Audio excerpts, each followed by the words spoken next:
Hey everyone, it's Janelle Robson. This is my case study for class EDL 856 with an opportunity to talk about a problem analysis as well as a plan of action for the situation.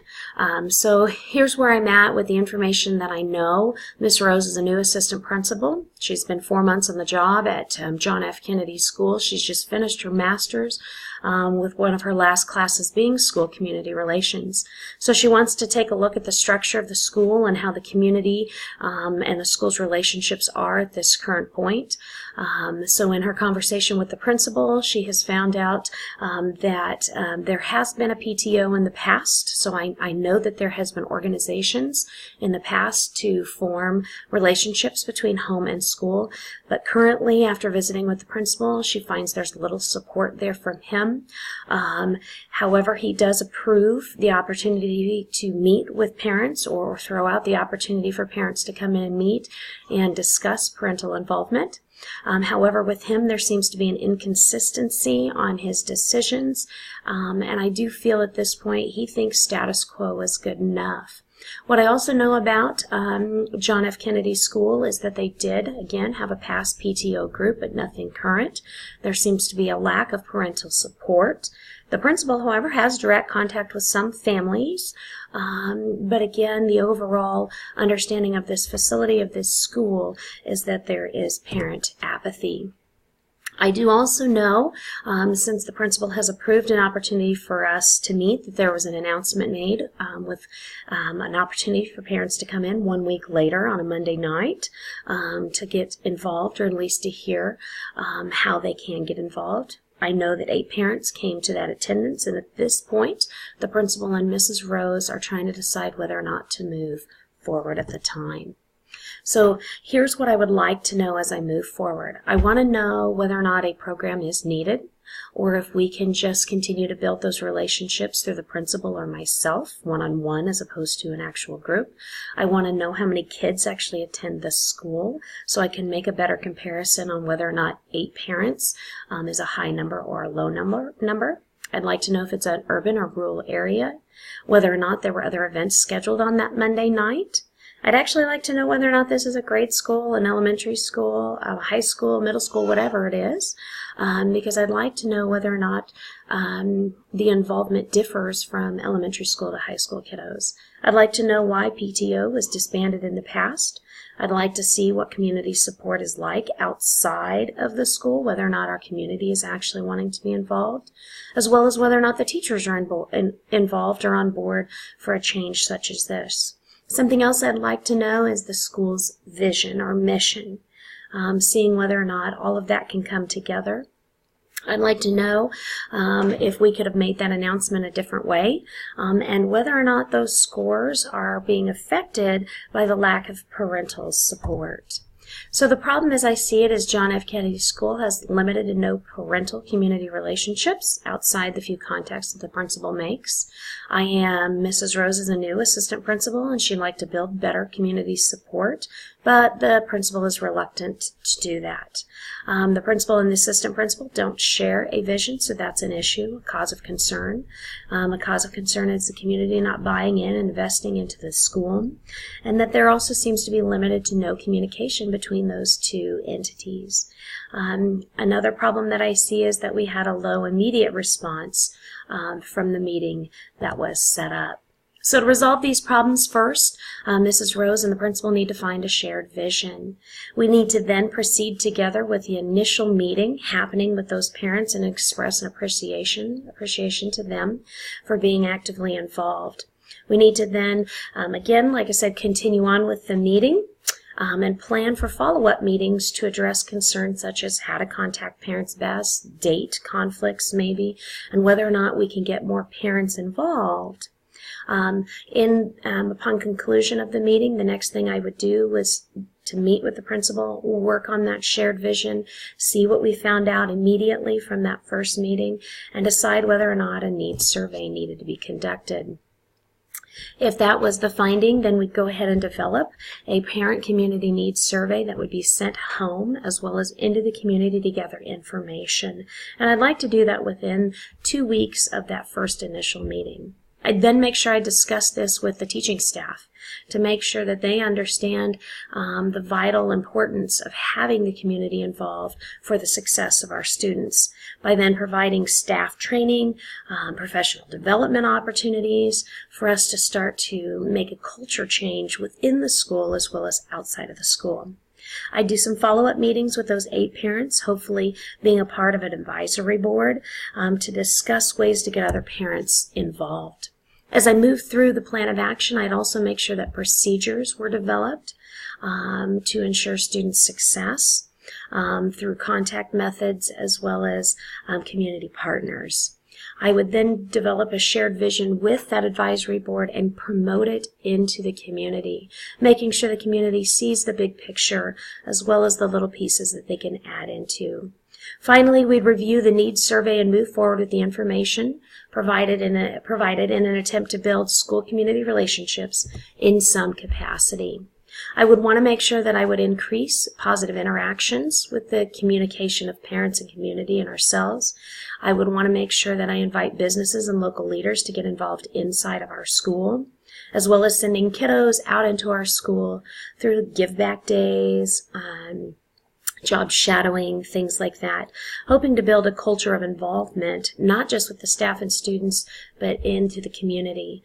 One of those other strategies that we would implement is holding monthly meetings with the advisory board to keep them involved in the school. So here's what's best for my kiddos. Increased involvement. We know that that's true, that kiddos need a whole community behind them to be successful.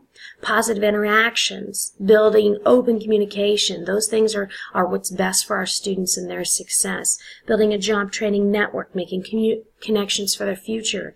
They need this network of support, and it is what's best for them. So in the resolution, I would be looking for those pieces to help our students continue to be successful. As I said, there's a need for parental and community involvement in order to have the most positive impact in our academic and well-being of our students. It's imperative that we work together, that there's collaboration.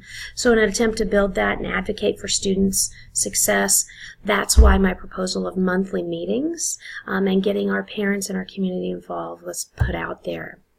I'd also like to say that by sending out the needs survey, I am opening up my listening ears to the community, taking data and trying to change this perceived culture of apathy. I think it's very important that we focus in on those things. The third piece that I feel is very important in this is providing professional development for our staff. Ongoing comprehensive professional development for all school leaders, okay, and community partners. It makes high quality, really good relationships and trust. It develops a common vocabulary. It's an opportunity for us to change the mindset of the need for parental support with our staff. So as I went through this problem, some of the things that I was thinking was, why was it stopped initially? And how can we reach these parents in a different way? And who are we trying to reach? Why aren't these community members involved more? What was the obstacle that we ran into, and what types of obstacles are we going to run into with the principal and the staff as we move forward, as we go forward through this problem and this situation, and whether or not I myself have the stamina to stay the course of change. I was feeling a little frustrated that there wasn't a shared vision, disappointed that more parents were not involved. There was some excitement that there's an opportunity for an advisory board, but concerned that, again, there were only 8 parents who showed up. There was some eagerness to move forward slowly at this time of change, but making sure that I don't find myself in a situation against the principal or against the staff or against the community. Here's what I value. I value those 8 parents who took the time to show up. So we move forward with this meeting. We discuss with them our thoughts and our concerns, as well as listening to theirs. I value my principal's willingness to start an advisory board, as well as his past experience and knowledge of the school's current culture. He has a lot of knowledge there that I need to take some time and make sure that I focus in on. I do value the current school's culture, as well as my educational training and the possibility for change. Some unresolved issues as I think back. One, knowing that we still need a shared vision and an advisory board with a diverse group of involved parties. That's going to take some time to resolve. It's going to take some time to resolve that parent apathy, or at least perceived appearance of parent apathy. Another thing that's unresolved is how are we going to change the mindset of those parents? How are we going to build that culture slowly and effectively to get more people involved? As well as the unresolved issue of improving school, parent, and community communication, because it doesn't seem like the letter that went home was enough. We need to do something to improve community communication. So as I go through, you can see that I focused in on several of the standards that talk about articulating the vision, sharing then that vision locally, nationally, and globally in a creative digital way. We need to make sure that we're reaching people through Twitter or Facebook and not just paper notes going home. I also have to understand that it's my job to collaborate, to make sure that the student's success is in the forefront of our minds. Besides student success academically, we also have to focus on their well-being. And their well-being involves families and caregivers having input into what we are doing with the school. I also have to provide opportunities to build those partnerships within our school to help our students and their well-being.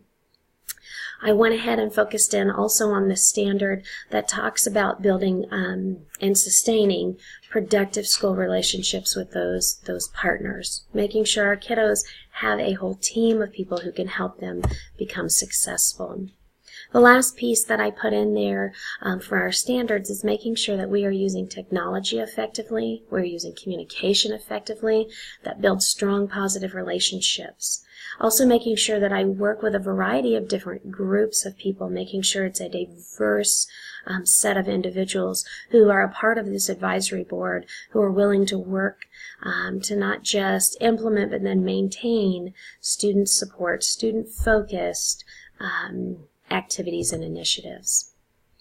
I pulled in a couple of resources that I felt were very important and connected to the situation, to making sure that I am on the right track of our plan of action and being involved with the school and our community relations.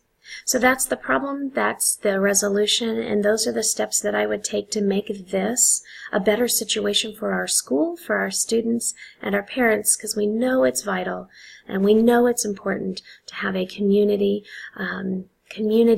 working together in our schools, making a difference for our students.